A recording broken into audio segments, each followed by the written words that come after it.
ఈ రోజున అన్నారంలోనే మా ప్రియతమ నాయకులు కృష్ణారెడ్డి గారి యొక్క క్వారీ దగ్గర ఈరోజు ఆ క్వారీకి వెళ్ళాలని ఆయన నిన్న ఉదయం అనుకున్నారు. ఈ రోజున వేరే అర్జెంటు పనిపడి అమరావతి వెళ్ళడం జరిగింది.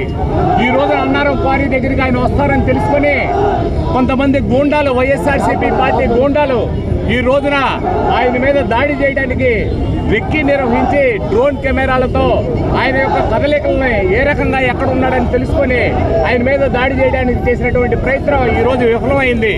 ఈ రోజున తీవ్రంగా తెలుగుదేశం పార్టీ ఖండిస్తున్నాం. ఇటువంటి హత్యా రాజకీయాల్ని వైఎస్ఆర్సీపీ పార్టీ నాయకులు ఎవరైతే ఇక్కడ ఉన్నారో మాజీ ఎమ్మెల్యే ప్రతాప్ కుమార్ రెడ్డి గారు, వారి ఇంట్లో పనిచేసే మనుషులు కూడా దీంట్లో ఉన్నారని చెప్పని మాకు విశ్వసనీయ సమాచారం.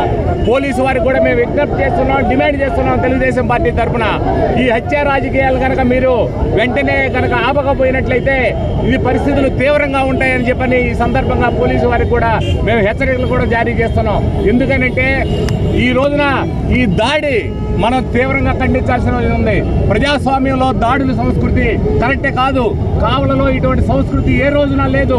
ప్రశాంతమైనటువంటి కావల్ని ఈ రోజున గూండాలతోనూ ఈ రకంగా హత్య రాజకీయాలతో ఏదో చేద్దామనే తలంపుతో చేసినటువంటి ఈ ప్రయత్నం విఫలమైందని మేము ఒక రకంగా సంతోషపడాలో, ఒక రకంగా ఇటువంటి సంస్కృతిని తీసుకొచ్చినందుకు బాధపడాలో కూడా కావల పట్టణ ప్రజలు అందరి తరఫున కూడా నేను డిమాండ్ చేస్తా ఉన్నా.